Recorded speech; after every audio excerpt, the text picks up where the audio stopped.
Prokrastinasi itu adalah yang biasa kita kenal dengan kebiasaan menunda-nunda. Pasti teman-teman semua di sini dan saya sendiri sih khususnya pernah mengalami kegiatan menunda-nunda gitu. Dan ini umum juga terjadi pada anak muda di Indonesia, apalagi di era digital yang amat sangat-sangat pesat maju di era apa ya modern saat ini gitu kan, yang media sosial begitu banyak, sumber informasi yang masuk itu begitu cepat mengalir gitu kan, sehingga apa ya sifat untuk menunda-menunda itu amat sangat mudah untuk dilakukan gitu ya. Eh, Kadang terlihatnya sepele, hanya menunda-nunda sebentar, sebentar, sebentar. Tapi ternyata kebiasaan menunda itu dari yang sepele bisa berdampak serius loh teman-teman. Gitu.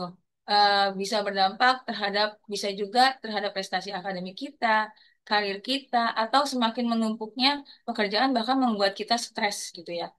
Lalu sebenarnya prokrastinasi ini atau sifat menunda-nunda itu apakah hanya terkait tentang permasalahan dalam pengelolaan waktu gitu kan? Karena kan kita seringkali berpikir bahwa menunda-nunda itu karena ya udah kelamaan bengong, jadi yang harusnya dikerjain sekarang jadi ketunda, atau karena terlalu banyak kerjaan jadi istirahat sebentar tambah lama nunda-nunda terus.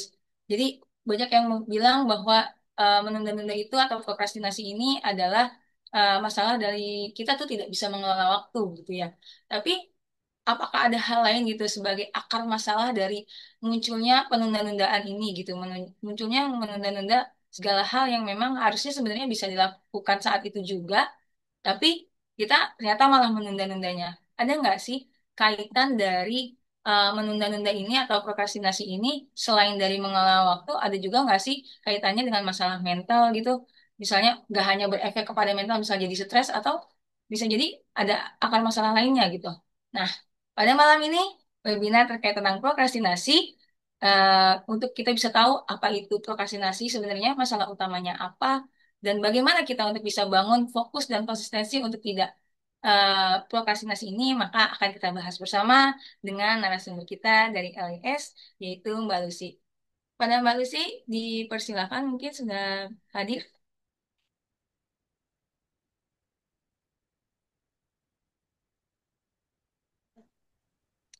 Oke, makasih Mbak Zuhai. Ya, Mbak Lucy, silakan.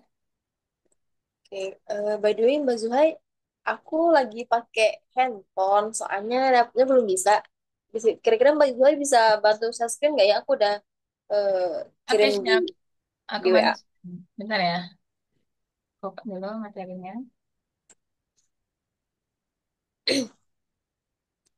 Silakan teman-teman juga yang mau bertanya bisa banget tulis di kolom komentar ya atau kolom chat.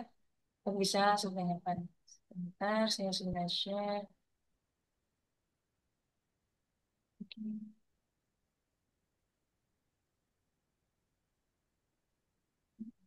Apakah sudah terlihat untuk materinya? Ya,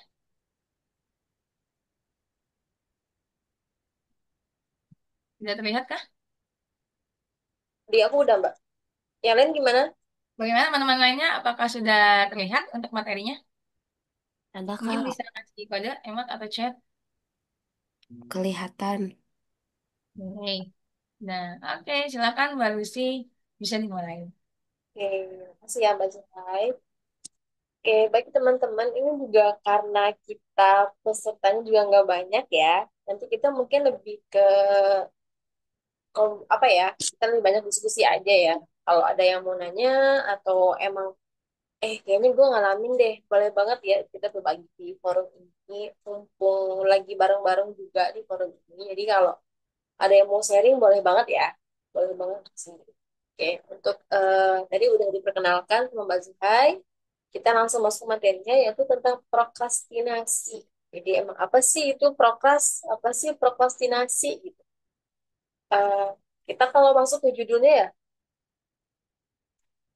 oke, eksklusif ya kelasnya ya. Nah, kita masuk ke slide selanjutnya. Apa sih yang dimaksud dengan prokrastinasi gitu? Kalau kita masuk ke definisi versi para ilmuwan gitu, mereka tuh mengatakan tuh kalau bahwa prokrastinasi itu adalah suatu kecenderungan untuk menunda suatu tugas atau pekerjaan. Itu emang ada kecenderungan untuk menunda. Jadi emang hal yang perlu kita garis bawahi adalah kita menunda. Jadi menunda ya, misalnya kita menunda pekerjaan kita di situ. Terus juga definisi selanjutnya tuh yang dijelaskan oleh ilmuwan lainnya. Prokrastinasi artinya perilaku seseorang yang mengerjakan suatu pekerjaan penting. Ini di garis bawahi ya, pekerjaan penting tidak pada waktu yang ditentukan dan tanpa alasan yang masuk akal. Jadi biasanya juga kita menunda pekerjaan, kita tahu pekerjaan itu penting, kita dengan sadar kalau ini penting nih, kayaknya kudu kelar besok. Tapi kita lagi-lagi, bentar aja deh, ntar juga udah bisa. Ntar lagi aja deh, 5 menit lagi.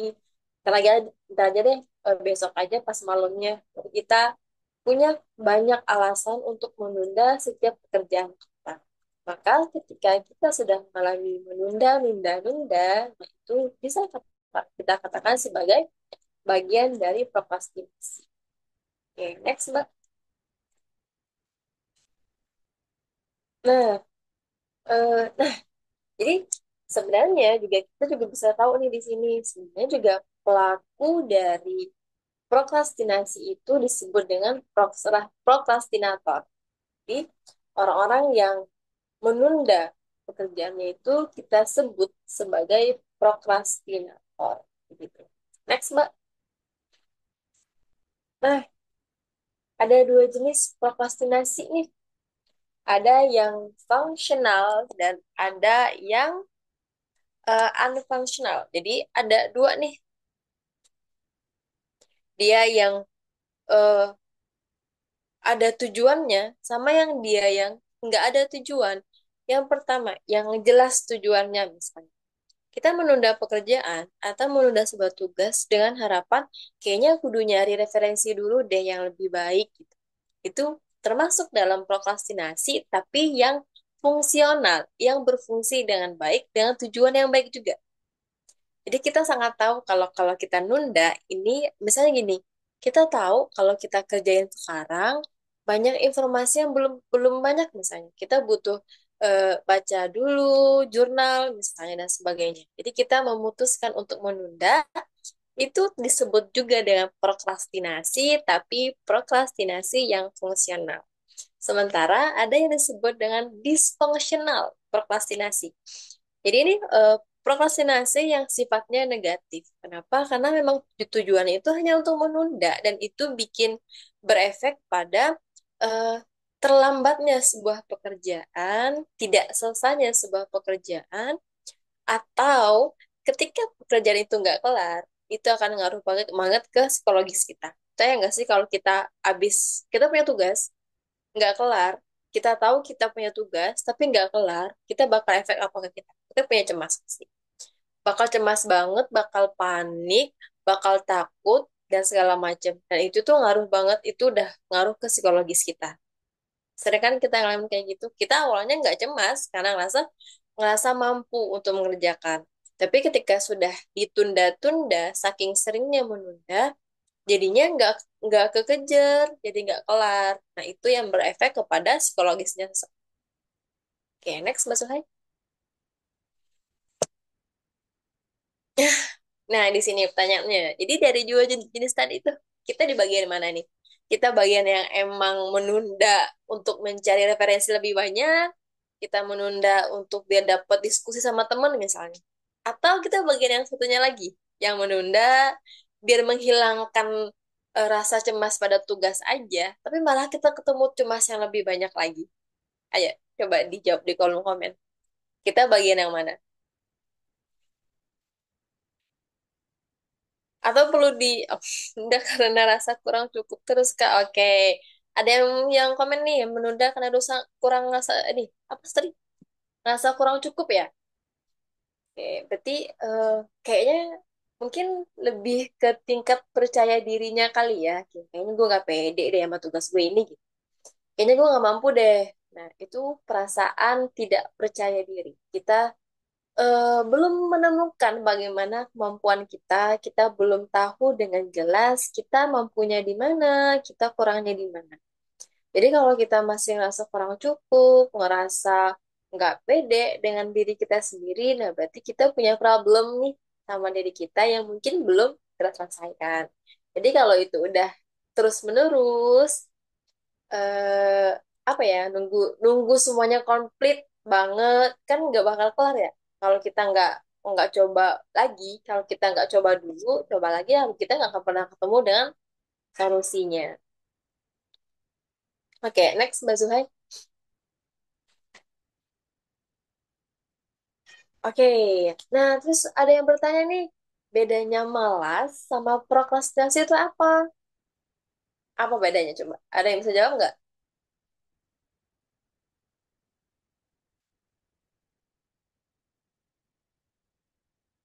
Coba apa bedanya malas sama prokrastinasi? Ada yang bisa jawab? Ada yang bantu? Oh, jawab malas itu mageran tapi nggak dikerjain. Oke, kayak kata Mbak Zoya, malas itu mageran tapi nggak dikerjain. Terus kalau prokrastinasi apa? Prokrastinasi itu kita mengerjakan sesuatu, tapi sometimes pada saat mengerjakan kita ke distract sama hal-hal kecil gitu. Jadinya pekerjaan yang kita kerjakan akhirnya nggak bisa selesai maksimal. Itu Oke, sih. Mbak. Oke, makasih ya Mbak, Mbak Rismawati Nur. Oke, makasih ya Mbak. Iya benar. Jadi emang boleh Mbak Zoya kan next slide selanjutnya. Nah, ini bedanya apa namanya? Prokrastinasi dengan malas. Malas itu kita emang nggak mau ngerjain, udah kita nggak punya motivasi apapun untuk mengerjakan sesuatu. Dan itu tidak hanya perkara tugas aja, nggak cuman dengan kerjaan aja, tapi itu semua aspek kehidupan. Itu malas. Contoh malas mandi, malas makan, malas bersih-bersih, malas mana-mana, malas apa? Malas apa lagi? Itu malas. Malas kerjaan tugas, malas kerja, malas sekolah, itu malas. Nggak ada motivasi. Emang kita malas dan kita nggak ngelakuin. Kita malas sekolah, berarti kita nggak sekolah. Kita malas ngerjain tugas, kita nggak ngerjain tugas. Beda sama prokrastinasi di sampingnya. Nah, kalau prokrastinasi, kita itu punya motivasi, kita punya motivasi untuk melakukan. Dan sometimes, yang dikatakan Mbak Risma tadi, kita ngerjain, tapi kita kadang ke distract sama yang lain. Jadinya kayak, oh, udah, ntar dulu aja deh, gitu. Nah, itu bagian dari prokrastinasi. Atau kita udah ngerjain, oh buka laptop nih misalnya, ngerjain satu satu paragraf, tiba-tiba kita ke distract sama yang lain. Atau kita ngalamin kayak, duh gue udah ngapain lagi ya, udah nggak ada ide segala macam. Nah itu kita udah, ya udah deh, ntar aja gitu. Nah itu bagian dari prokrastinasi. Jadi kalau kita males, kita nggak ngelakuin sama sekali. Tapi kalau kita prokrastinasi, ngelakuin, kita ngelakuin, tapi kita menunda. Jadi itu yang membedakan antara prokrastinasi dengan malas. Dan biasanya juga malas ini itu eh, ke semua aspek kehidupan, bukan cuma pada tugas. Jadi emang semuanya itu masuk di malesnya ini. Kita malas mandi misalnya. Jadi kita emang nggak mandi, emang nggak mandi. Beda sama orang yang prokrastinasi. Dia nggak ada motivasi, dia punya motivasi, dia ngelakuin, tapi dia menunda. Itu perbedaan malas sama prokrastinasi. Oke, next slide Mbak Zuhai. Nah, pertanyaannya, siapa kita? Kita si pemalas atau si prokras?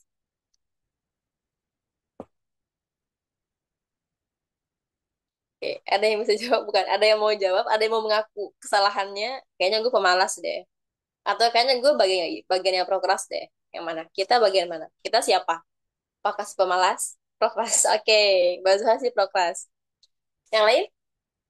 Apakah jadi pemalas tuh bukan sebuah aib sih ya. Kita sharing aja di sini. Kalau kayaknya gue malesan deh. Emang gak mau ngerjain, gak apa-apa. Gak apa-apa. Kita eh, mengakui semua dosa di sini. Dosa malasnya, dosa prokrasnya. Ada yang mau mengutarakan dosa-dosanya? Pengakuan dosa. Kayaknya gue pemalas deh. Atau emang semua di sini pada rajin ya? Emang nggak pernah, nggak mungkin gue mah kalau nggak mungkin males, apalagi prokras, enggak gitu. Gimana? Mm-mm. Mm-mm. Oke, orang-orang pada diem. Oke, oke Mbak Zuhaid. Karena nggak ada yang respon, kita next slide Mbak. Nah, penyebab prokrastinasi. Nah, kita bahas ke penyebabnya. Jadi memang prokrastinasi itu tidak terjadi semata-mata, dia pasti ada penyebabnya. Dia nggak mungkin tiba-tiba. Ada faktor lain yang menyebabkan dari terjadinya prokrastinasi. Bisa dari faktor internal atau faktor eksternal. Sangat mungkin sekali yang menyebabkan kita mengalami yang namanya prokrastinasi. Oke, kalau kita baca yang pertama tuh penyebabnya decision making. Kita bikin membuat sebuah eh, decision. Kita membuat sebuah keputusan. Kita yang dibilang tadi ya, kita menunda. Menunda itu sebuah apa? Keputusan kah? Atau perilaku? Atau apa? Apa menunda itu apa sih sebenarnya? Menunda itu kegiatan kah? Sebuah aktivitas? Atau sebuah eh, decision? Decision apa sih? Sebuah keputusan. Apa? Kita membuat keputusan. Jadi emang yang namanya menunda, kita memutuskan. Kita tidak ada perintah untuk itu. Kita nggak ada, ya benar. Kita kalau ada sebuah penundaan, itu bukan sebuah perintah, bukan sebuah acuan yang harus kita ikuti, tapi itu sebuah keputusan.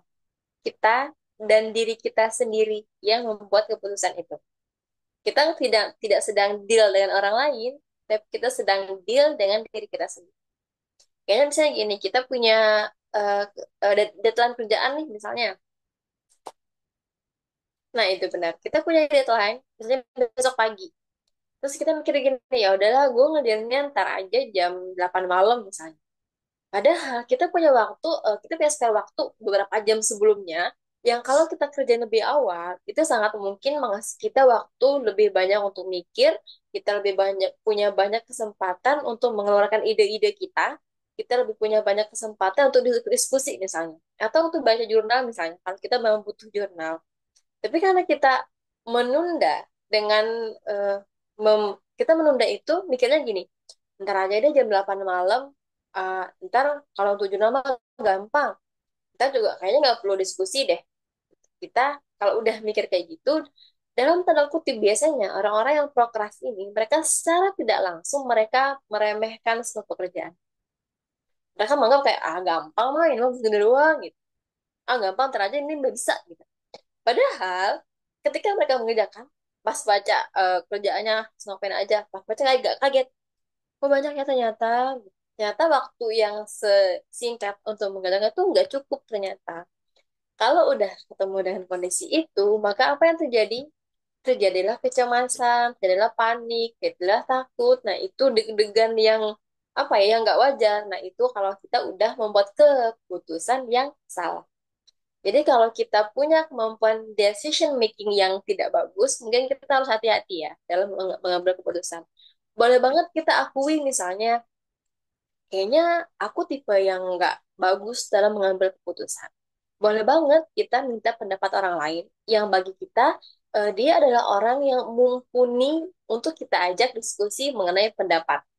Aku harus bagaimana ya dalam tugas ini? Kira-kira kalau aku kerjainnya hari ini, bisa nggak ya? Atau besok? Atau harus kapan ya ngerjainnya gitu. Boleh banget kita mengakui kekurangan kita, bukan berarti kita lemah, enggak. Tapi ketika kita bisa kayak gitu, artinya kita mampu mengenal diri kita sendiri. Kita mampu mengenal kita kayak, kayaknya gue kalau kayak gini gue nggak mampu gitu. Kalau kita mengenal diri kita akan tahu tugas mana yang bisa kita kerjakan dan tugas mana nggak bisa kita kerjakan. Jadi kita kalau diberi tugas nih misalnya dari kantor, dari guru, dari dosen misalnya, eh, kita diberikan tugas yang kita tahu kita lemah di sana, kita tahu kita nggak apa ya nggak export di sana, kita bisa banget nge-spare banyak waktu sebelumnya untuk mengerjakan tugas itu. Tapi kalau kita nggak tahu kemampuan kita bakal ngasal, kita terima tugas. Ya, tapi kita nggak tahu harus mengerjakan dalam jangka waktu berapa berapa jam. Jadi kalau kita mengenal siapa kita akan tahu. mampunya kita seberapa sih sebenarnya. Kalau kita diberikan tugas yang butuh pekerjaannya itu di angka 10, tapi kita mampunya di angka 8, artinya kita harus mengerahkan banyak waktu, banyak tenaga untuk mengerjakan yang 10 tugas ini. Jadi kita nggak bisa yang mepet-mepet ngerjainnya. Jadi makanya kita harus mengenal siapa diri kita dulu. Baru kita bisa mengenal tugas seperti apa yang bisa kita kerjakan. Oke, itu yang pertama. Yang kedua, self control. Self control ini kemampuan kita dalam mengontrol diri kita. Dalam hal apa? Apakah mengontrol diri ini dalam suatu yang bentuknya lebih ke apa ya? Keinginan aja atau lainnya? Sebenarnya juga self control ini tidak hanya pada keinginan kita, tapi dalam hal-hal semua hal. Self control dalam membuat keputusan tadi, karena dia akan selalu bersinggungan antara penyebab-penyebab ini. Jadi self control itu kemampuan kita untuk mengontrol diri kita. Kayaknya ini tugasnya, ini kerjaannya, gue nggak bisa ngerjain deh. Ya udah kita kerjain. Tapi kalau kita tidak mampu dalam mengontrol diri, kita punya ketidakmampuan yang bagus dalam self control, maka kita akan semena-mena dengan diri kita sendiri. Jadi kita semena-mena bukan hanya pada orang lain ya, tapi kita bisa banget semena-mena pada diri kita sendiri. Kita tidak menghargai diri kita sendiri gitu. Sebenarnya dengan menunda pekerjaan, dengan prokrastinasi, kita sedang tidak menghargai diri kita sendiri. Kita nggak mampu dalam hal itu misalnya. Kita belum mengenal diri kita, jadi kita nggak bisa tahu bagaimana mengontrol diri kita. Kalau kita nggak tahu siapa kita nggak tahu sejauh mana kemampuan kita juga akan sulit dalam self control tadi itu. Terus yang ketiga, perfeksionisme. Tadi ada yang jawab tuh, nunggu semuanya ada dulu baru dikerjain. Merasa kurang aja. Nah, itu perfeksionisme. Orang-orang yang perfeksionisme ini biasanya itu akan merusak dirinya sendiri perlahan-perlahan. Kenapa? Karena eh, perfeksionisme itu tuh suatu yang dia mencari kesempurnaan dari setiap pekerjaannya. Kira-kira apakah kita bisa mencapai sempurna itu? Tentu tidak. Kita pasti akan ada miss-miss yang kita apa ya kita temukan gitu. Dan sempurna itu emang tidak bisa kita capai mau bagaimanapun tugas itu, mau bagaimanapun pekerjaan itu. Pasti akan ada salahnya, pasti akan ada missnya, pasti. Nah, tapi memang perfeksionisme ini biasanya mereka-mereka yang sebelumnya eh, apa ya pernah mengalami hal-hal yang tidak menyenangkan, pernah di reject apa? Ditolak. Pernah ada hal-hal yang tidak mengenakan sebelumnya, mengalami penolakan sebelumnya, segala macam. Nah, itu biasanya yang menyebabkan orang ini mengalami yang namanya perfeksionis. Jadi memang perfeksionisme itu eh, problem individu ya.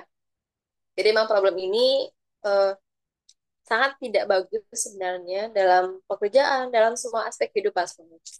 Orang yang perfeksionisme ini dia akan panik, akan mudah cemas, akan cepet ngerasa putus asa karena dia tidak menemukan yang namanya sempurna itu. Kadang dia ngerasa kayaknya tugasku jelek banget. Padahal bagi semua orang dia itu tugas terbaik sebenarnya. Jadi kalau dia sudah merasa nggak pantas, ngerasa tugasnya kok jelek, padahal bagi orang-orang di sekitarnya itu tugas dia yang terbaik, kerjaan dia yang terbagus. Tapi lagi-lagi karena dia punya perfeksionisme, jadi dia eh, nggak pernah ngerasa puas dengan tugas-tugasnya. Jadi ketika dia ada di posisi itu, dia akan selalu merasa kurang. Dia bahkan mudah merasa cemas. Cemasnya itu bukan cemas yang sederhana ya, sampai yang keringet dingin biasanya kalau orang yang perfeksionisme ini. Cemas banget, orang yang mudah panik banget, dan orang ini juga gampang putus asa sebenarnya. Terus yang keempat, individual differences. Ya emang, setiap manusia itu berbeda. Kita nggak mungkin sama. Kita pasti punya perbedaan tadi itu. Makanya individual differences ini nanti akan nyambung ke decision making, nyambung ke self control, nyambung ke perfeksionisme. Perbedaan individu ya. Kalau kita sudah tahu mengenal diri kita sendiri, kita bakal tahu, oh, Aku kelebihannya di sini. Aku kalau untuk kerjaan ini aku bisa. Atau di kerjaan lainnya, aku kalau kerjaan ini nggak bisa nih, nggak mampu ngerjain kayak begini. Jadi sebelum kita tahu bahwa setiap manusia itu berbeda, setiap individu itu berbeda, dan kita juga harus tahu kalau setiap kita sebagai individu pun kita punya kelebihan dan punya kekurangan. Orang lain yang belum tentu tahu siapa kita, tapi setidaknya kita pribadi kita tahu kita kelebihannya apa, kekurangannya apa. Karena orang di luar sana tidak selalu tahu siapa kita. Tapi kalau kita mampu mengenal diri kita dulu, kita bakal gampang banget untuk menentukan tugas mana yang bisa kita kerjakan atau tugas mana yang nggak bisa kita kerjakan. Terus yang kelima, ini bagian demografis. Ini emang tidak yang langsung berhubungan dengan kita ya. Ini emang faktornya misalnya faktor usia, itu masuk demografis. Atau faktor kondisi fisik misalnya, itu ngaruh juga. Atau faktor lainnya, yang kalau kita demografisnya bisa faktor daerah misalnya kita ada di kampung yang kalau kita ngerjain tugas tuh kehambat sama internet misalkan, nah itu bagian dari demografis, itu juga bisa banget ngaruh ke adanya prokrastinasi atau misalnya kita mau mengakses jurnal atau kita akses apa ya, kita butuh telepon teman yang itu terkendala dengan internet misalnya, nah itu masuk ke demografis. Nah itu juga ngaruh ke tindakan kita untuk menentukan keputusan kita harus ngapain ya sama tugas ini, kita tunda atau bagaimana. Tapi memang demokrasis ini tergantung lagi orangnya ya, apakah emang emang dia terhambat di situ atau bagaimana. Tapi memang ini termasuk bagian dari penyebab adanya prokrastinasi. Terus tadi itu rendahnya kepercayaan diri. Tadi itu yang di kolom komen ada yang bilang nunggu dulu, nunggu nunggu semuanya komplit, kayak atau tadi ada yang bilang juga kayak nggak pernah ngerasa cukup gitu. Itu bagian dari rendahnya kepercayaan diri. Kita ngerasa nggak pernah mampu untuk mengerjakan tugas. Kita ngerasa kayak, duh tugasnya berat deh. Ini aku nggak mampu. Duh tugasnya susah banget. Kan aku nggak bisa. Kan aku bodoh. Kita udah ngejudge diri kita sendiri. Nah, kan aku bodoh, kan aku nggak mampu, kan aku IPK-nya jelek, dan segala macam. Nah, itu ada pada rendahnya kepercayaan. Jadi memang kita penting banget untuk tadi itu dari 6 penyebab itu sebenarnya juga banyak banget penyebab lainnya yang menyebabkan terjadinya prokrastinasi. Ini bagian yang kita highlight aja malam ini. Yang mungkin teman-teman ada yang ngalamin juga, tapi memang bukan karena 6 faktor ini penyebabnya. Ada faktor lainnya yang menyebabkan prokrastinasi. Next slide, Mbak.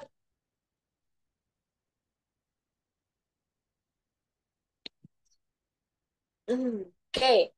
Nah, pertanyaannya, apakah memungkinkan adanya penyebab lain dari terjadinya prokrastinasi? Ada yang bisa jawab? Ada yang mengalami, tapi bukan faktor 6 ini penyebabnya. Coba.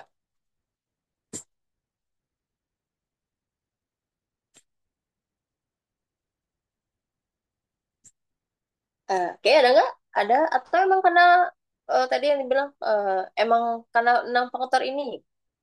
Atau emang semuanya nggak pernah proklas, semuanya pada rajin belajar?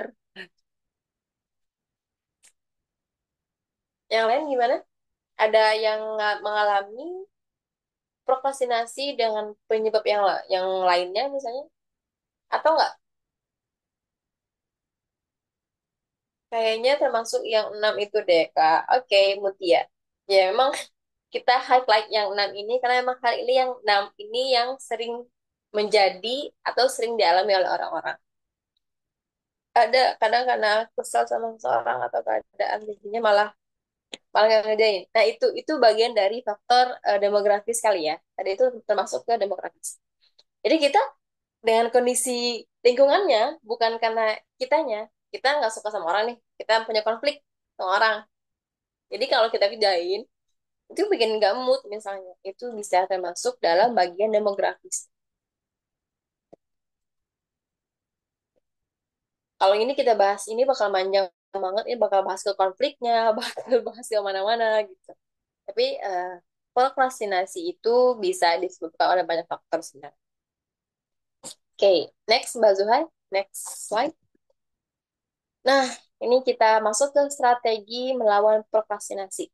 Nah, lagi-lagi strategi ini strategi yang aku temukan sendiri sebagai pribadi yang aku juga pernah ngalamin apa yang ngerasain banget gimana prokrastinasi gitu. Nah, ini yang aku bagi di sini yang aku alamin dan beberapa referensi dari jurnal yang aku baca juga ya. Coba pertama, cari teman sefrekuensi. Kita, tadi kan kita udah bahasnya lebih jauh, kalau kita tuh perlu mengenal siapa kita. Kita perlu tahu tentang decision making. Kita harus tahu, kita harus mengambil keputusan yang mana. Kita mau mengerjakan tugas atau enggak. Nah, itu kita yang tahu, kita yang memegang kendali terhadap tugas-tugas kita. Kita yang memegang kendali penuh terhadap pekerjaan kita. Mau kita kerjakan atau tidak. Nah, misal kita udah mengenal diri kita nih, kita tahu aku tuh tipe yang kalau kerja aku butuh support dari orang-orang. Aku nggak bisa ngerjain kalau aku sendirian. Aku butuh temen. Ya udah, cari temen. Cari teman yang kalau kita ngerasa kita butuh temen. Ini bukan semua orang ya. Ini nggak untuk semua orang. Ini untuk orang yang sudah mengenal dirinya dan dia tahu kalau aku itu tipe yang butuh teman kalau kerja. Aku butuh support. Jadi kalau kita butuh support dari teman, teman yang tadi udah dibahas sefrekuensi ya. Kita pastikan kalau teman kita itu sefrekuensi dengan kita. Jadi eh, kita kalau sama teman udah sefrekuensi, kita bakal mudah dalam mengerjakan tugas atau pekerjaan. Berbeda dengan teman yang tidak sefrekuensi atau yang nggak cocok sama kita. Seperti yang dibahas Mbak Zuhai tadi. Kalau ada orang yang bikin kita malah jadi nggak mau ngerjain tugas, ada teman yang malah bikin kita jadi nggak mau kerja. Nah, jadi kita pastikan kalau teman kita ini yang sefrekuensi, yang mendukung kita secara emosional. Ya, kita butuh dukungan emosional. Kita butuh support dari teman-teman kita. Jadi kita cari, kita kenali dulu diri kita. Kita tipe yang seperti apa? Kita kerja dengan cara apa dulu? Kalau kita mengenal diri kita sebagai orang yang bekerja dengan cara yang butuh support dari teman, butuh ditemani, silakan cari teman yang sefrekuensi lagi. Jadi harapannya hadirnya teman kita ini membantu kita untuk mengerjakan tugas dan menghindari yang namanya prokrastinasi. Next, Mbak Zuhai. Nah, pernah dengerin, pernah tahu yang namanya Pomodoro? Ada yang pernah tahu, pernah ngelakuin? Belum. Tapi tahu nggak, Hana? Pernah dengar? Oke, oke. Belum, belum pernah ngelakuin. Ada yang pernah dengar? Ya, ini Pomodoro. Teman-teman, ini Pomodoro bukan Podomoro ya. Podomoro tempat makan. Ini Pomodoro. Jadi ini tuh eh teknik belajar kali ya salah satunya. Aku pribadi pun pernah pakai teknik ini pas zaman kuliah. Nah, makanya tadi itu emang ngalamin banget yang namanya prokrastinasi tuh emang sangat melekat dengan jiwa kita sebagai mahasiswa gitu ya. Jadi Pomodoro ini teknik belajar yang kita itu menentukan waktu dalam berapa lama kita mengerjakan tugas, terus kita juga tentukan waktu untuk kita break. Jadi misal kalau di gambar ini ya, di contoh, kita 25 menit spare waktu kita untuk fokus bekerja atau fokus belajar. Jadi 25 menit waktunya. Setelah itu, di 5 menit selanjutnya kita break. Jadi emang kita harus pastikan kalau kita fokus belajarnya 25 menit dan fokus break 5 menit. Jadi ketika kita fokus 25 menit pertama itu untuk bekerja atau belajar, kita nggak boleh ngelakuin apapun itu. Nah, fokus ke kerjaan kita, fokus ke tugas kita selama 25 menit. Oke? Okay? Habis itu, teng gitu, waktunya stop 25 menit, kita istirahat 5 menit. Selama 5 menit itu kita fokus istirahat. Nggak boleh ada tugas yang kita kerjakan sama sekali. Jadi kalau kita udah 5 menit break, ya udah kita bakal stop 5 menit itu, misal udah kelar 5 menit ini bisa. Habis itu kita lanjutkan lagi untuk 25 menit selanjutnya dalam menjalankan tugas dan begitu terus diulangi terus. Jadi kalau teman-teman mau coba ini bagus banget sebenarnya. Aku eh, pernah coba dan emang ini cukup ampuh dalam apa ya eh, mengantisipasi prokrastinasi sebenarnya. Sebenarnya juga ini kalau teman-teman nyari di YouTube ini banyak banget nih orang-orang yang pakai cara ini. Ntar itu udah ada timing sendiri tuh di YouTube misalnya, kita buka Pomodoro misalnya. Ntar itu ada musik, kalau kita emang suka musik lagi-lagi ya, atau cuman ada suara air, suara burung dan segala macam. Kita butuh yang mana? Kita boleh cari di sana. Nanti itu di sana juga ada udah timing sendiri. Jadi kita misalnya kan 25 menit nih untuk fokus bekerja. Dia emang selama 25 menit kita bakal kerja tanpa distract apapun. Ntar di pas udah habis 25 menitnya bakal ada bunyi teng gitu. Nah, itu kita istirahat selama 5 menit. Jadi kalau kita udah terbiasa dengan pola ini, kita bakal lebih mudah lagi kayak, oke, mungkin kita emang gampang bosan ya pas pekerjaan tugas misalnya. Emang emang tugasnya emang nggak selamanya enak gitu. Tugas itu pun capek. Gitu. Jadi kita tentukan dulu kita mampunya seberapa. Misalnya misal nih, kalau 25 menit itu kelamaan, kita boleh kok dikurangi waktunya. Nggak harus segitu. Misal kita mau pakai yang 20 menit, mau pakai yang 5 menit, boleh. Atau misal kita tipe yang pengen lebih banyak breaknya misalnya. Kita pakai kebalikannya, breaknya. Breaknya 25 menit, tugasnya 5 menit. Boleh sebenarnya. Asalkan bisa kita pastikan kalau dengan timing yang seperti itu, tugas kita tetap selesai. Karena timing ini bukan diatur oleh siapapun ya, tapi kita yang atur. Kita mau waktu seberapa. Kalau emang kita lebih butuh banyak break atau pengen waktu break sama waktu kerjanya sama, boleh. Jadi kita tentukan sendiri kita mau waktu seperti apa. Jadi ini salah satu teknik ya. Lagi-lagi salah satu. Dan gimana Kak kalau dalam waktu pas kerja ada yang nelfon dan oke. Oke, ini kondisional ya. Tadi ada yang nanya tuh di mana tuh? Ada yang nanya di kolom chat. Oh ya, ini kondisional ya. Kalau memang teleponnya eh, mendesak. Nah, ini kan kita bahas lagi ada apa namanya? 4 kotak itu yang penting dan tidak penting. Ini ketika kalau dia teleponnya penting dan mendesak, berarti kita angkat teleponnya.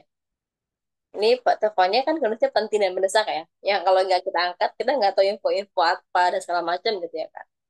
Ini bentuk teleponnya penting dan mendesak, maka kita angkat dulu teleponnya nggak apa-apa. Lagi-lagi tugas kita ini gimana ya? Kita anggap tugas ini tuh bagian dari diri kita yang nggak harus eh, se-stuck itu juga gitu, nggak harus seserius itu juga. Kalau memang eh, ada hal lain yang perlu kita kerjakan nggak apa-apa, tugasnya kita tinggalkan nggak apa-apa. Ini lagi-lagi ini hanya teknik aja dalam membantu kita dalam mengurangi prokrastinasi. Ini kalau memang ada aktivitas lain, mesti kita pengen bokep nih, mana kita tahan nunggu 10 menit dulu kan nggak gitu. Jadi kalau misalnya kita mendesak, mendadak ya kita tunda dalam tugasnya nggak apa-apa. Oke, Mela. Oke, gitu. Next, Mbak Zuhai.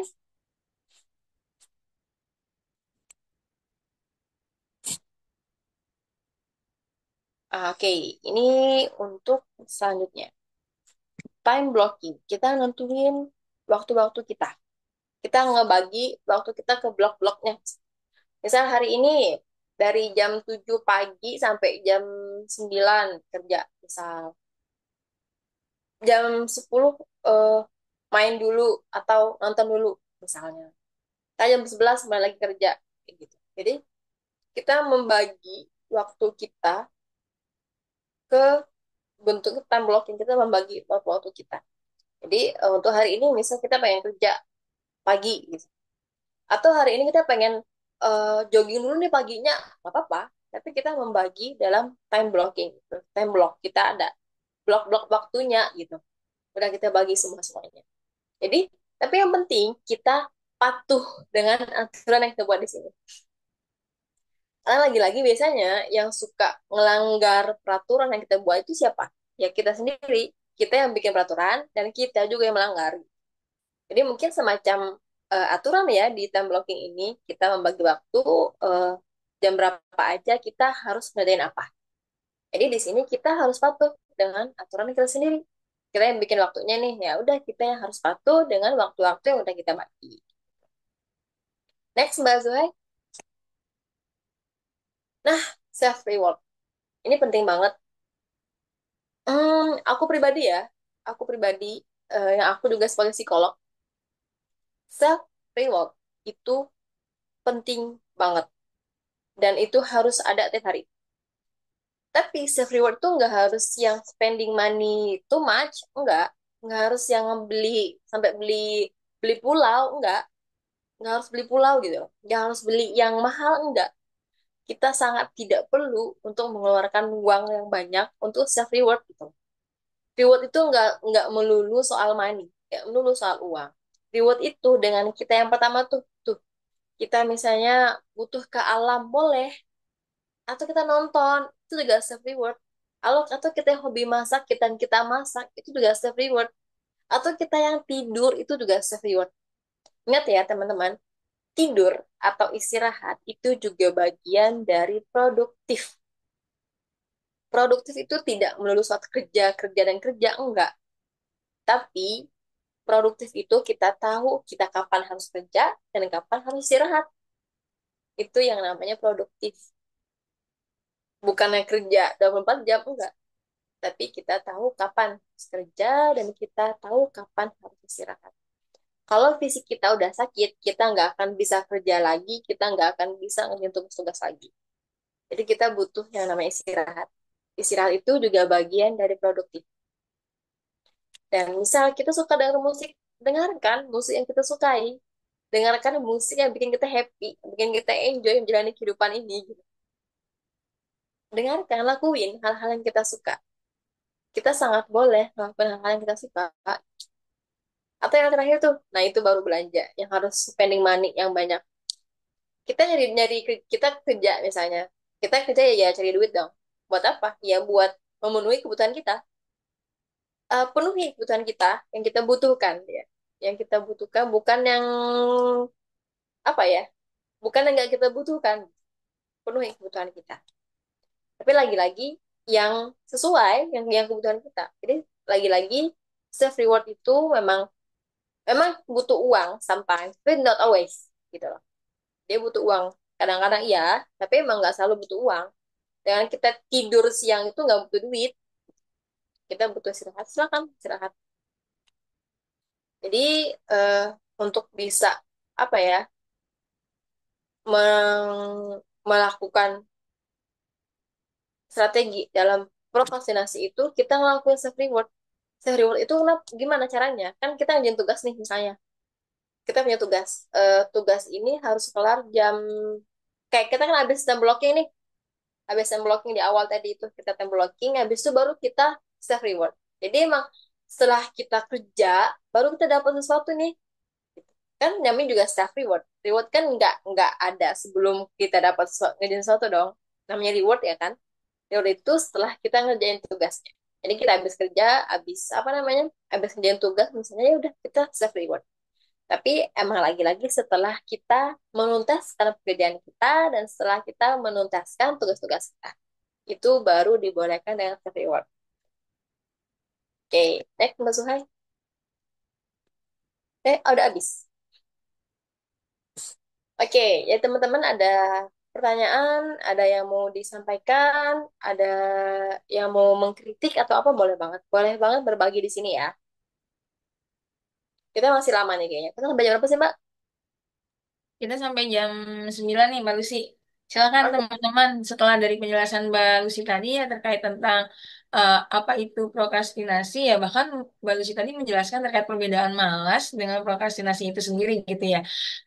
Bahwa tadi dikatakan juga salah satu apa namanya prokrastinasi ini ada yang fungsional, dia dengan menunda tapi pasti dikerjain gitu. Dan itu kan umumnya bisa terjadi pada orang yang perfeksionis ya, ibaratnya salah satu penyebab terjadinya. Nah, dari yang saya pernah baca juga bahwa salah satu prinsip dalam mengelola waktu itu jangan terlalu perfeksionis. Nah, itu jadi bagaimana Mbak? Berarti kalau orang-orang yang perfeksionis itu kan berarti kan dia pengen hasilnya itu kan tuntas. Berarti apakah eh, dia perlu apa ya memperbaiki dirinya sendiri terkait tentang profesionalisnya itu dan apakah dia juga perlu teman juga gitu maksudnya untuk mengecek pekerjaannya gitu misalnya tolong koreksi dong menurut lu tuh udah oke belum sih biar aku tuh bisa ngumpulin kayak gitu itu bagaimana kalau misalnya terkait dengan tipe orang yang profesionis seperti itu. Oke, perfeksionis itu orang yang selalu merasa kurang, selalu merasa nggak sempurna dengan tugas-tugasnya, nggak sempurna dengan pekerjaannya. Itu orang yang perfeksionis. Bagi dia, kerjaan itu emang harus 100% sempurna gitu. Semuanya nggak ada celah di situ. Jadi emang bagi dia, kalau kerjanya masih kurang, dia bakal bakal melakukan semua hal untuk menyempurnakan pekerjaannya itu. Hmm. Ya. Sampai pada satu titik juga dia karena udah nggak sanggup juga ngerjain, karena udah nggak nemu juga kesempurnaan itu. Nah itu yang bikin dia menunda pekerjaannya. Itu bikin cemas, bikin panik, bikin dia putus asa.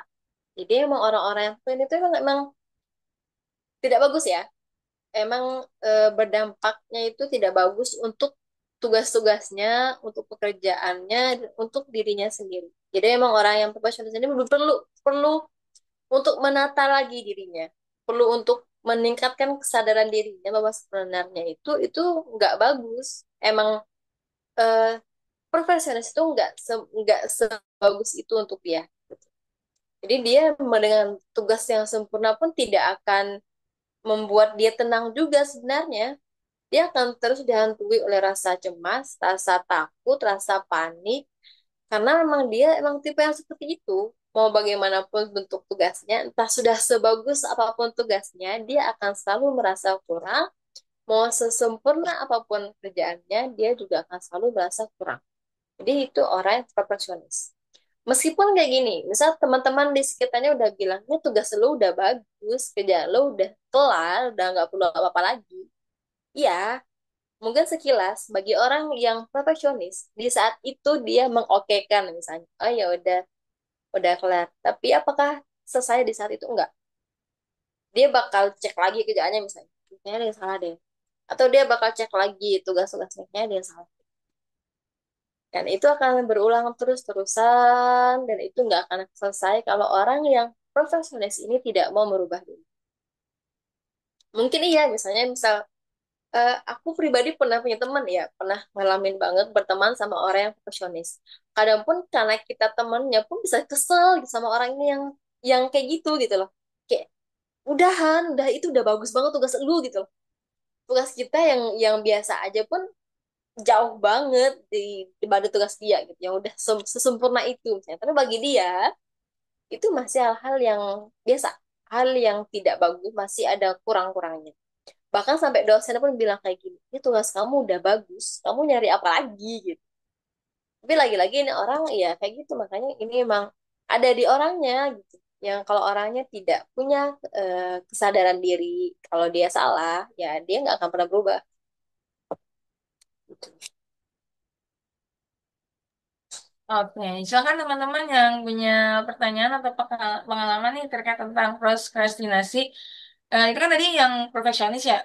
Terus kan ada juga yang kebalikannya nih, ibaratnya dari penyebab terjadinya prokrastinasi sendiri itu kayak rendahnya kepercayaan diri. Misalnya kayak ngerasa dirinya tuh aku tuh bodoh gitu, aku tuh nggak bisa kayak gitu. Nah, itu bagaimana Mbak untuk mengatasi temen kayak gitu kan? Tadi Mbak Lucy kan bilang harus dimulai dari dirinya sendiri ya. Sedangkan dianya itu nggak sadar-sadar, sedangkan kita udah kamu bisa kok kamu bisa ibaratnya kita udah jadi support sistemnya dia gitu supaya dia nggak nunda-nunda pekerjaan lagi. Itu baiknya seperti apa kalau misalnya kita punya teman seperti itu? Ini kalau kita sebagai temannya ya, sebenarnya masalah psikologis sih ya. Kalau hal itu berhubungan dengan psikologis, kita sebagai teman atau kita sebagai orang yang berada di sekitarnya dia, tidak banyak sih hal yang bisa kita lakukan kalau emang orangnya nggak sadar. Jadi misalnya kita punya teman yang dia itu nggak pede dengan tugas-tugasnya, dia nggak pede dengan kemampuan dirinya sendiri gitu. Kayak, "Oh, kayaknya tugasku jelek deh, kayaknya tugasku nggak bagus deh, kayaknya kerjaanku jelek deh, kayaknya aku nggak bisa deh ngerjain pekerjaan seberat ini misalnya." Ya udah, dia kalau udah punya perasaan seperti itu, dia bakal nggak akan ngerjain, dia bakal menunda terus, bentar aja deh, aku nggak berani sekarang kayak gitu. Ntar aja deh, aku nunggu yang lain dulu aja. Nah, itu udah masuk tuh kategori kalau itu nggak percaya diri. Dan nggak percaya diri itu sangat erat kaitannya dengan orang yang belum mengenal dirinya sendiri. Dia belum tahu kemampuan dia di mana, dia belum tahu kelebihan dia di mana, dia belum tahu kekurangannya di mana, gitu. Dia masih bingung juga dengan dirinya sebenarnya. Dia nggak percaya diri. Ya, aduh, kayaknya aku nggak berani deh ya untuk ambil ambil kerjaan seberat ini misalnya. Nah kan kalau di kerjaan kan di kantor kan main apa sih sama klien misalnya yang mungkin uangnya jutaan, ratusan juta misalnya segala macam. Kayak, aduh kayaknya aku nggak berani dengan kerjaan sebesar ini gitu. Nah itu kalau dia udah punya perasaan tidak percaya diri, maka hal itu juga harus dibenahi dari orangnya gitu. Dia harus mampu mengenal dirinya dulu. Dia tipe yang seperti apa sih sebenarnya gitu. Dia emang apakah emang nggak mampu dalam pekerjaannya atau emang dia yang tidak percaya diri. Nah itu yang harus kita kenali dulu di awal. Kalau kita orang di sekitarnya, misalnya kita teman dekatnya, kita cek dulu apakah emang dia emang nggak percaya diri ataukah emang dia emang emang nggak mampu emang. Nah kita harus tahu dulu, kita harus mampu mendeteksi itu, misalnya di sekitar kita misalnya. Misalnya dia dikasih tanggung jawab misalnya, dia bilang aku nggak bisa gitu. Nah kita cek dulu nih apakah emang dia emang tidak bisa secara kapasitas dia atau emang dia nggak bisa karena nggak pede tadi. Jadi kita harus cek dulu tuh. Dan orang yang bersangkutan juga harus tahu dia mampu nggak ya di apa namanya di mengenal dirinya sendiri gitu. Dia paksa emang sudah tahu kemampuan dia bagaimana, seperti apa, kelebihan dia di bagian mana, kekurangan dia di bagian mana gitu. Jadi segala hal itu emang menyangkut dengan diri sendiri ya gitu. Gitu Mbak Zuhair. Oke, Mbak Lucy, berarti kita juga apa membantu dia untuk melihat dulu ya, dan setelah kita udah tahu mana akarnya, baru kita bisa, Ya, oh kamu begini gitu baiknya ya, seperti itu ya. Oke Mbak, mungkin ada pertanyaan nih dari Kak Monika. Mbak, aku mau nanya, saat ini aku lagi punya goal terus, tahu kalau itu urgent. Cuman aku tuh kesulitan untuk memulai, jadi males gitu. Efeknya jadi banyak excuse ke diri sendiri setiap mau ngelakuin hal untuk achieve goal itu. Kira-kira gimana caranya biar aku nggak males? Gitu. Jadi dia tahu goalnya itu penting, tapi kok buat ngelakuin kayak gak ada effort atau apa ya? Jadi kayak males gitu, jadi banyak excuse ke diri sendiri itu gimana? Biar bisa goal itu bisa terwujud ibaratnya. oke, kita punya golf nih. Kita punya golf yang kita misal golfnya kudu apa ya? Contohnya apa nih golfnya? Kudu apa? Kudu IELTS, Mbak. apa? IELTS. Mau Oke, tes IELTS. oke, golfnya kudu dapat IELTS dengan nilai IELTS tuh tertinggi berapa sih IELTS tuh? 9, Mbak. Hmm. 9. Wow. Oke, misal Mbak Monica targetnya dapat 9 nih, targetnya misal. Tapi emang udah coba belajar dan segala macam. Tapi memang ada hal yang menghambat ya tadi ya, yang menghambat dalam mencapai ini. Dan eh, hal pertama sih yang perlu didetek dulu, yang perlu diketahui dulu. Apakah emang harus dapat angka setinggi itu misalnya? Apakah emang goals ini tuh sepenting itu?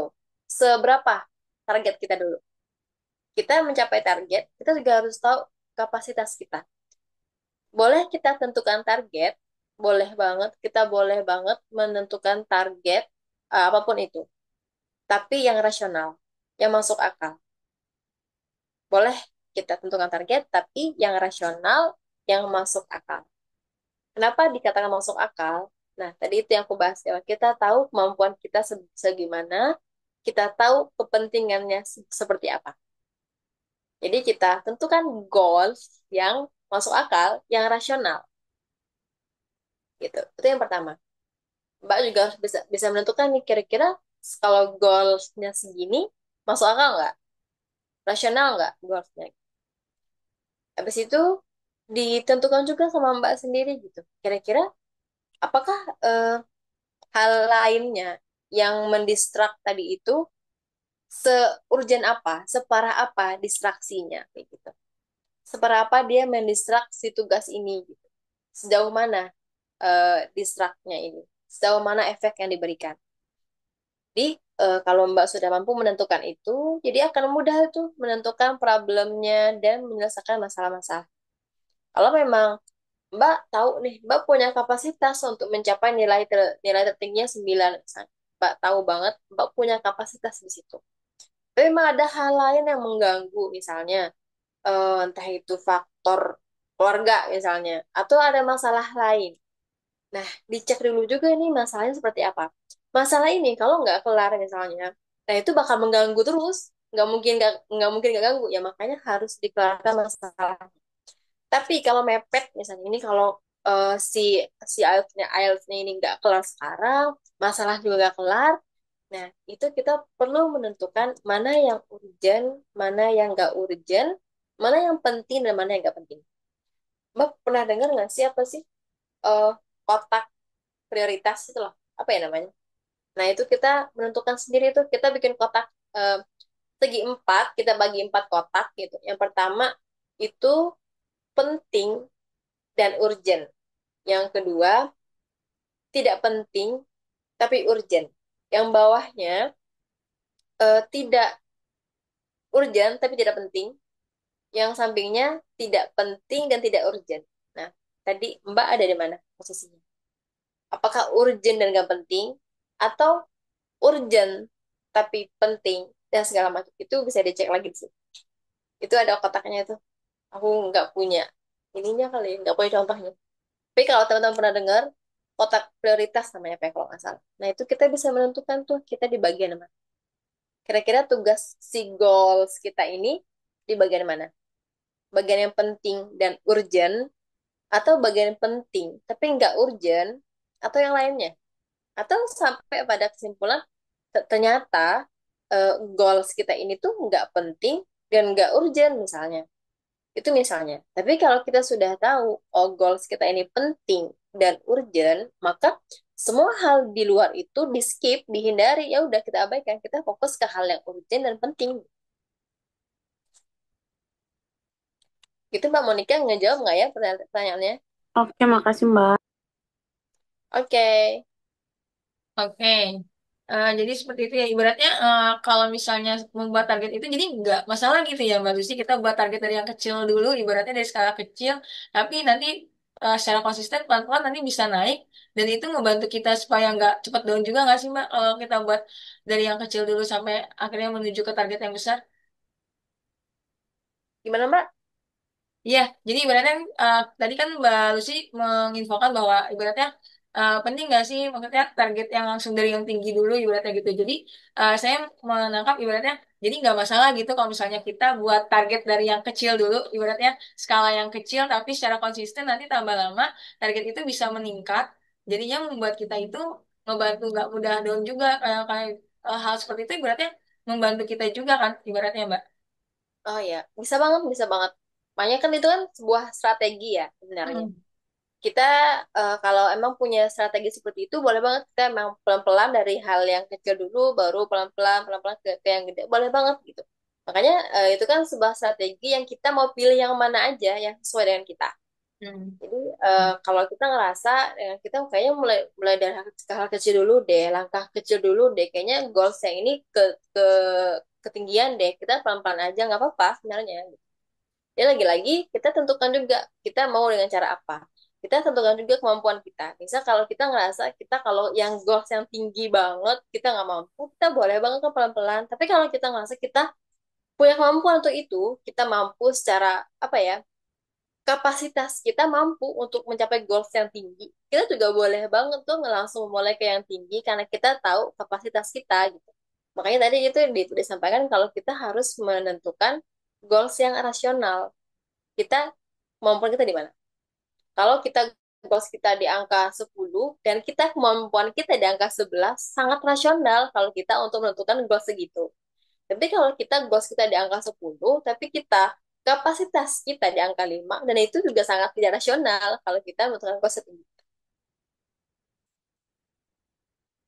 Oke, baru sih makin jelas nih. Ibaratnya untuk bisa menentukan goal rasional dengan melihat kemampuan kita, kapasitas diri kita. Oke, ada pertanyaan lagi nih Mbak yang masuk dari Kak Efta. Hai Mbak Luciana, thank you insight-nya. Saya cenderung melakukan procrastination karena burnout dikarenakan banyaknya kerjaan.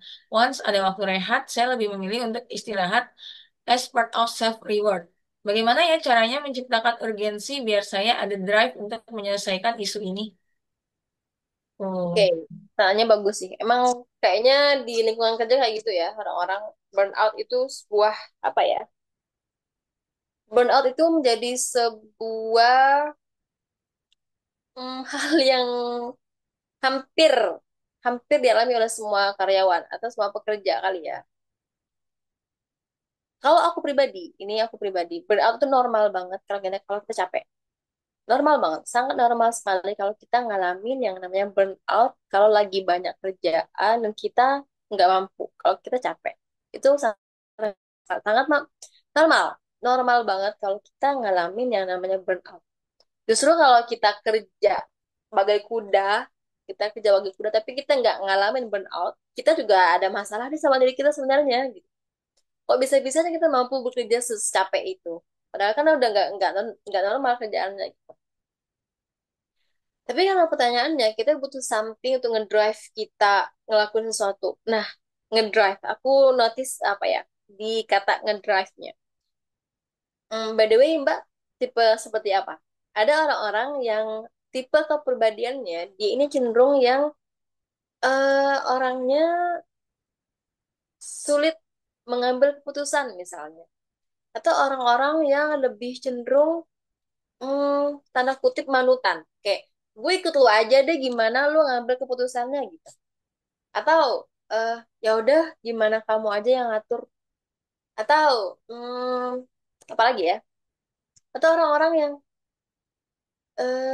dia tidak bisa mengambil keputusan untuk dirinya sendiri. Jadi dia ikut orang lain aja. Jadi segala bentuk hal dimanapun itu orang lain yang ngatur. Perkara makan, perkara kerjaan, perkara semuanya. Nah, ada orang-orang yang seperti itu. Kira-kira Mbak di bagian mana tuh?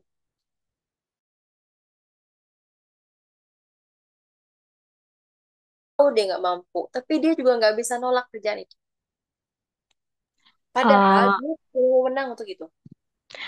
izin jawab ya Mbak. Kalau aku sebenarnya tuh melakukan segala sesuatu tuh ya eh, karena apa yang saya mau. Jadi I'm not follower like kalau saya menyelesaikan tugas ini, selesaikan tugas ini. Jadi karena kan di kantor saya juga as a leader, jadi kan juga menghandle orang-orang banyak kayak gitu. Nah, yang jadi isu tuh sebenarnya adalah bukan hal yang di kantornya gitu. Karena burnout efeknya tuh karena burnout di kantor, ada priority-priority pribadi yang memang nggak sempat dikerjakan atau ditunda-tunda karena memang ya kayak tadi saya bilang saya tuh lebih milih kayak istirahat as a self reward rather than menyelesaikan pekerjaan-pekerjaan mungkin urusan keluarga gitu misalnya isu-isu yang harusnya atau goal-goal yang harusnya saya capai as a personal gitu loh. Nah, karena udah capek, udah kelelahan, nggak merasa nggak ada waktu untuk menyelesaikan itu gitu. Jadi gimana ya caranya biar saya tuh ada self drive lagi nih buat menyelesaikan yang my personal goal gitu loh. Nggak yang di kantor aja itu sih sebenarnya Mbak Luciana isunya. Oke, oke, makasih ya Mbak Efta. Ya. Oke, berarti emang isunya itu eh, apa membelah diri kali ya di profesional kita sebagai sebagai karyawan di perusahaan di kerja tempat kerja dan personal kita sebagai manusia di rumah. Jujur li, aku juga bekerja dan aku juga mungkin ngalamin kali ya hal yang seperti itu yang kayak kerjaan di kantor beres, tapi kerjaan di rumah malah keteteran. Mungkin untuk beres rumah atau mungkin yang udah berkeluarga ngurus anak, suami dan bla bla bla bla bla. Itu emang dua hal yang sangat tidak mudah untuk dibalance kan gitu. Kita apa ya?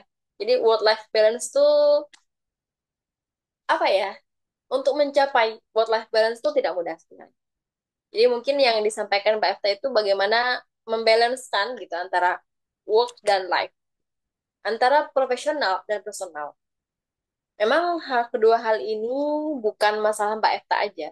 Mungkin hampir semua orang yang bekerja dan hampir semua orang yang bekerja kali ya mengalami hal itu. Bagaimana membalancekan, membuat balance nih antara profesional dan personal. Aku pribadi. Nah, mungkin juga di beban kerja kali ya. Beban kerja setiap orang pasti beda. Beban kerja orang dan lingkungan di rumahnya juga berbeda. Kita ada di posisi mana? Kalau memang sekiranya kita punya beban kerja yang berat, yang kalau kita tahu eh, kerjaan kita ini jauh lebih sulit ketimbang di rumah, maka kita harus pastikan kalau di rumah ini kita punya support system. Kita punya nggak sih support system di rumah gitu? Kita udah menjadikan belum ya rumah kita ini tuh tempat pulang. Pulang di sini bukan pulang yang tempat tidur doang enggak, tapi pulang apa ya, semua beban di pundak kita itu emang lepas. Entah bisa cerita, entah bisa berbagi kerjaan atau apa, tapi hal itu tidak semua orang bisa dapatkan.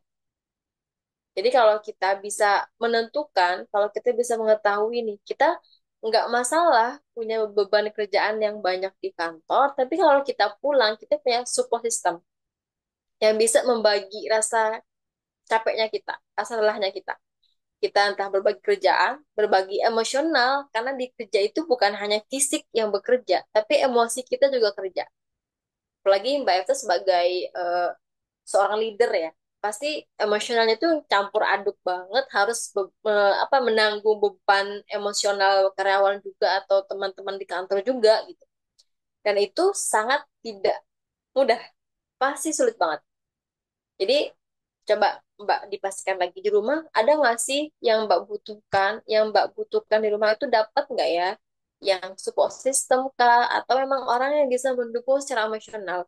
Yang ketika Mbak pulang, Mbak tuh misalnya ada yang bilang tuh, gue kerja sampai jam 6 doang nih, nyampe itu gue juga sebagai manusia biasa, sebagai perempuan biasa yang gue butuh dimanja, butuh diperhatikan, dan bla bla bla bla bla. Nah, kira-kira saya dapat nggak hal itu? Jadi memang Um, kita gimana, Mbak?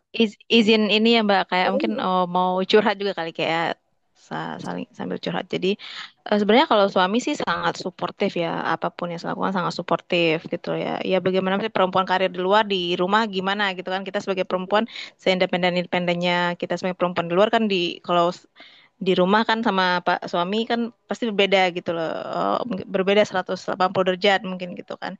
Cuman yang jadi isu saya itu adalah saya setiap tahun itu selalu ada goal, personal goal, misalnya trying something new, eh, melakukan cita-cita lama saya yang belum kesampaian gitu. Yang seperti itu sih Mbak sebenarnya jadi isu. Sebenarnya kalau pasangan pun it's okay, kamu nggak usah kerja, eh, fokus ke itu gitu. Sementara kan saya nggak bisa kalau juga nggak kerja gitu kan. Nah, saya harus ada apa ya? Mungkin saya akan merasa fulfilling kalau dua-duanya my personal goal and my professional career itu juga berjalan beriringan sebenarnya situ sih Mbak. Jadi yang jadi isunya tuh ya gimana ya, personal goal saya ini tetap saya jalankan gitu loh, despite of uh, professional career gitu, gitu sih Mbak. Oke. Eh, Kira-kira goals yang Mbak Efta maksudkan tadi, hmm, relate nggak sama kehidupan Mbak sebagai profesional dan personal? Dan Mm, lagi, mm, eh, mm. apakah goals yang Mbak maksud tadi itu sudah rasional di kondisi Mbak yang sekarang? Jadi kalau Sebenarnya memang, mm, izin ya Mbak ya. Jadi sebenarnya justru sekarang momennya sebenarnya kan, mungkin karena udah ada resource-nya gitu kan. Oh, udah ada resource-nya, mungkin sekarang untuk start melakukannya malah, karena kenapa saya tadi minta kayak how to menciptakan drive lagi gitu loh, karena sebenarnya alhamdulillah resource-nya ada, tinggal timingnya ini. Kalau kata suami ya udah resign aja gitu kan. Memang saya kan pengen dua-duanya gitu ya Mbak. ya, eh, tadi Mbak sudah menyampaikan sebenarnya jawabannya di mana. Mbak pengen dua-duanya. Makanya tadi eh, aku tanyain, goalsnya rasional nggak dengan kondisi yang sekarang. Kalau memang ada hal-hal yang di sekitar kita, di kehidupan kita itu tidak bisa kita capai semuanya. Ada hal-hal yang memang eh, bisa kita capai, tapi memang hal yang lainnya memang harus kita korbankan. Jadi ya, Hmm.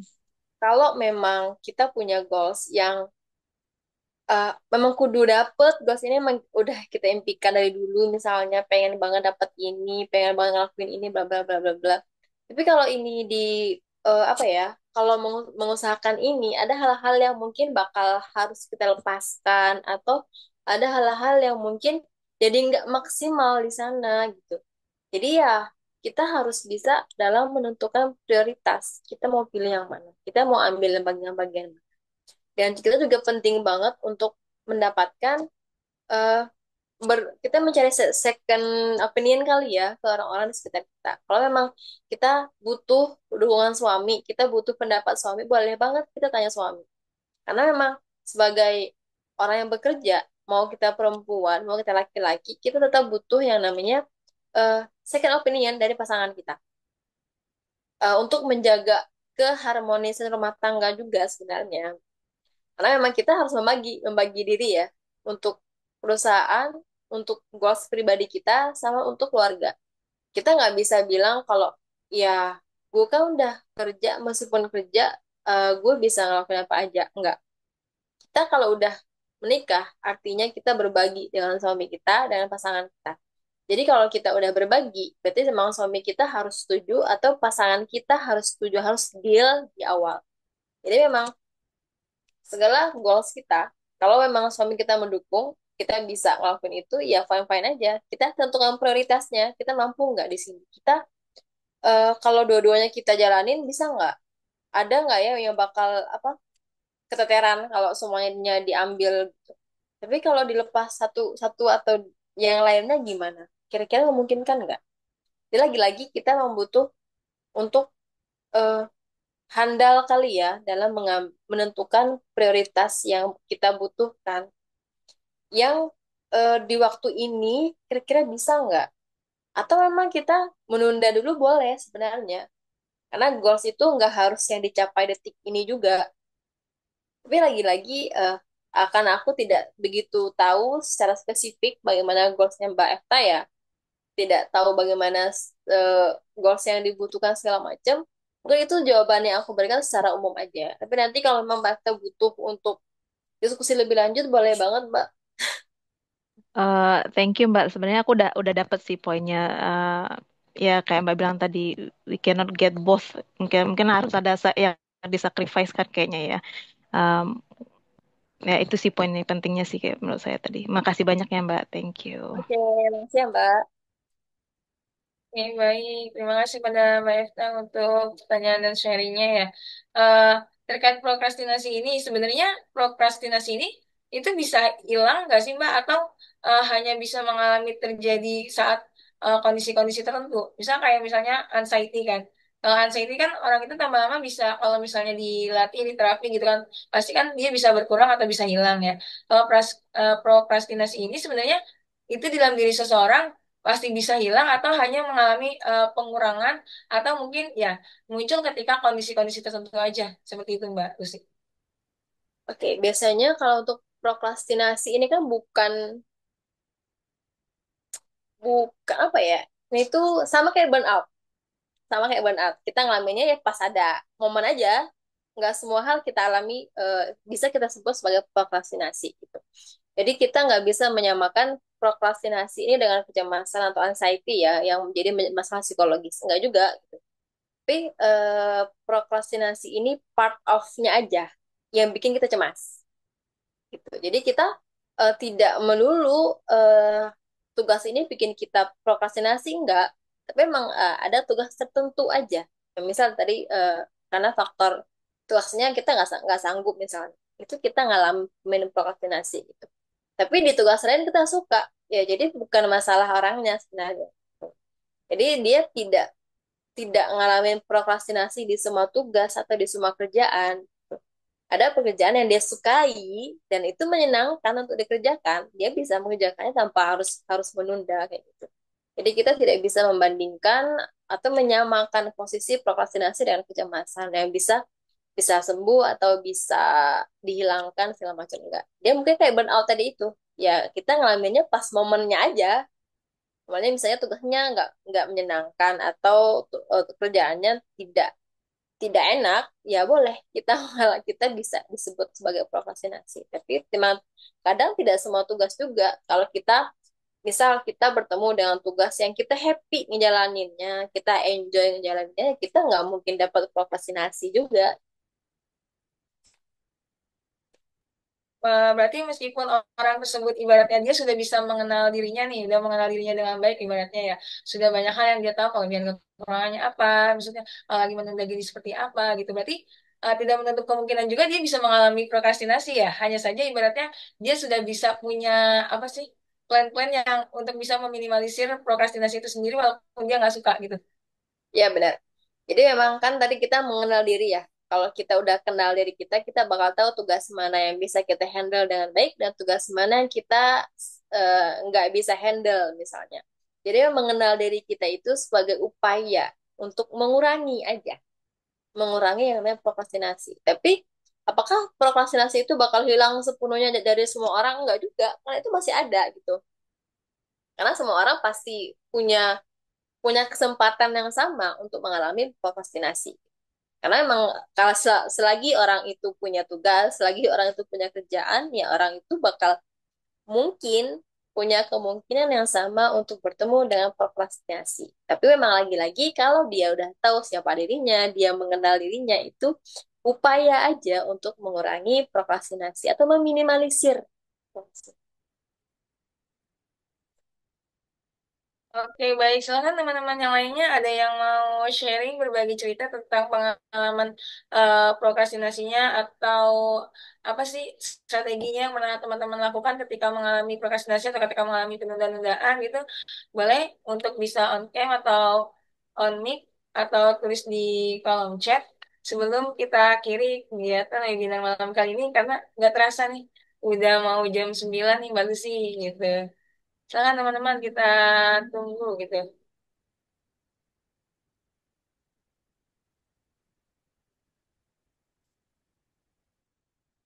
Oke.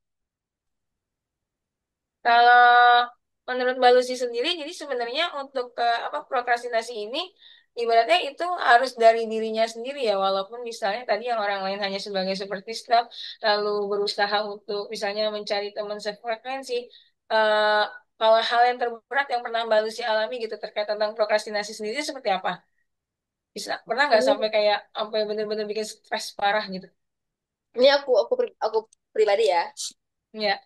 Pernah banget ngalamin prokrastinasi itu zaman kuliah. Karena kan bikin laporan banyak banget. Sebelum sebelum lulus sih kan emang harus ngerjain laporan ya. Sebelum Hmm. ujian. Nah itu kan emang kita sebagai mahasiswa itu dituntut untuk menuliskan 7 laporan ya sebelum Hmm. ujian gitu. Nah itu capek banget dan berasa banget burnout-nya, berasa banget prokrastinasinya kayak ntar aja lah gitu, ntar aja lah gitu. Tapi makanya tadi tuh aku share di sini. Eh, Karena aku tahu aku nggak mampu kalau aku sendiri. Jadi aku sangat tahu aku nggak bisa kalau sendiri tuh nggak pernah bisa. Mau bagaimanapun tugasnya, mau sedikit pun tugasnya misalnya, aku nggak bisa kalau nggak ada teman. Jadi aku punya teman dekat yang emang ayo kita nugas bareng. Jadi emang nugasnya dan aku juga tipe yang kadang tuh kalau siang kurang bisa tuh otak tuh biasa tuh nggak jalan kalau siang. Jadi ngajak teman tuh ayo kita ke kafe nih kita ngerjain tugas. Ya. Kita aku sama teman berdua ngerjain tugas di kafe itu sampai nginep itu emang aku alami gitu karena aku emang tipe yang butuh teman kalau ngerjain tugas itu aku alamin terus yang tadi yang Pomodoro itu juga aku alami juga sendiri aku alamin ketika kuliah juga eh, dan itu juga teman-teman juga pada ngajakin ayo kita kita ngerjain bareng-bareng karena ketika aku sendiri ketika aku udah nggak tahu ngapa-ngapain lagi itu buka laptop aja nangis buka doang nih lagi buka laptop tiba-tiba nangis karena kayak nggak tahu aku udah ngapain lagi gitu udah capek banget. Nah, itu juga berefek bikin stres, bikin cemas iya, panik iya. Karena kenapa? Karena udah ditagih kan sama dosen kan. Kayak, ayo kamu mau kelar gak kuliahnya? Kayak gitu. Karena udah ditagih juga sama dosen. Itu emang stressful banget sebenarnya. Makanya aku cari teman, cari hal-hal yang bisa menyelesaikan, membantu kali ya. Membantu menyelesaikan tugas-tugas. Dia emang separah itu, saking saking cemasnya, saking stresnya, itu tuh sampai bikin kurus. Beberapa kilogram tuh turun tuh gara-gara itu. Wow. Lumayan.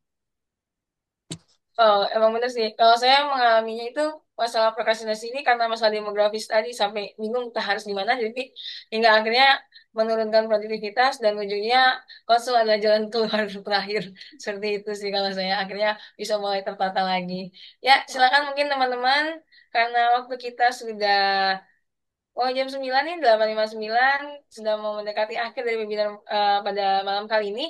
Mungkin bisa closing statement nih dari Mbak Lucy terkait tentang prokrastinasi sendiri, bentuk untuk bisa kita fokus dan konsistensi agar bisa mengurangi dari adanya prokrastinasi. Silakan, Mbak. Hmm, apa ya? Sebenarnya prokrastinasi itu bukan hal yang bisa kita hindari 100%. Sama kita kerja, sama kita punya tugas, kita bakal selalu bersinggungan dengan prokrastinasi. Tapi lagi-lagi yang kita sebagai manusia mampu kita itu sebatas mengurangi aja. Kita mengurangi dari prokrastinasi yang kita punya. Tapi kalau untuk terhindar 100% itu almost impossible. Sama-sama kita kerja. Jadi orang-orang yang nggak kerja, orang-orang yang nggak punya tugas, mereka nggak akan ketemu sama ini, sama yang namanya prokrastinasi. Gitu. Tapi selama kita bekerja, selama kita punya tugas, kita bakal ketemu dengan yang namanya prokrastinasi. Tapi lagi-lagi, jika kita mampu mengenal diri kita bakal mudah menentukan cara. Oh, kalau kita ketemu dengan prokrastinasi, kita harus ngapain ya? Jadi, mengenal diri kita itu untuk mendeteksi juga cara kita dalam menghadapi prokrastinasi. Oke, Oke, mungkin terima kasih Mbak Lucy untuk closing statement-nya. Jadi buat teman-teman semuanya, penting banget nih diingatkan lagi untuk mengenal diri sendiri paling tidak, untuk kita bisa tahu strategi-strategi yang bisa kita gunakan untuk bisa meminimalisir terjadinya prokrastinasi. Karena prokrastinasi ini tidak mungkin bisa tidak pasti dialami oleh setiap orang gitu ya. Jadi kita paling tidak bisa meminimalisirnya saja. Baik, terima kasih Mbak Lucy untuk apa namanya materi yang diberikan gitu ya untuk kesempatannya sebagai narasumber kepada kami semua. Sebelum kita tutup kegiatan webinar pada malam kali ini, mari kita boleh foto bersama kepada teman-teman semua. Mungkin boleh on cam untuk kita bisa foto bersama. Saya tunggu sebentar teman-teman, kita persiapkan yang terbaik. Oke, galeri. Eh, silakan mungkin Kak Efta, Kak Esther, Kak Ana, admin tim kece boleh menyalakan kamera untuk kita bisa foto bersama. Oke, siap? Saya mulai ya, teman-teman semua. Berikan gaya yang terbaik dan senyum terbaiknya. Satu, dua, tiga. Oke, baik. Nah, kau dikasih love-love sama Mbak Esther, luar biasa. Lagi deh, ada love-nya sekali lagi. Satu, dua, tiga. Oke, baik. Terima kasih kepada teman-teman semua yang sudah hadir pada webinar malam kali ini. Terima kasih juga kepada Film Kece yang sudah memfasilitasi antara LYS dan kerjasama dengan Film Kece dan juga teman-teman semuanya, kepada Mbak Lucy selaku narasumber yang memberikan kami insight baru terkait tentang prokrastinasi ini sendiri. Semoga kita semua yang hadir pada webinar kali ini bisa semakin mengenal diri kita dan bisa meminimalisir hal-hal yang bisa menurunkan produktivitas kita, agar kita bisa semakin meluaskan kebermanfaatan yang ada di diri kita. Saya Zuhai selaku moderator pada webinar malam kali ini. Mohon undur diri. Kurang lebihnya mohon maaf. Assalamualaikum warahmatullahi wabarakatuh. Sampai ketemu pada webinar berikutnya.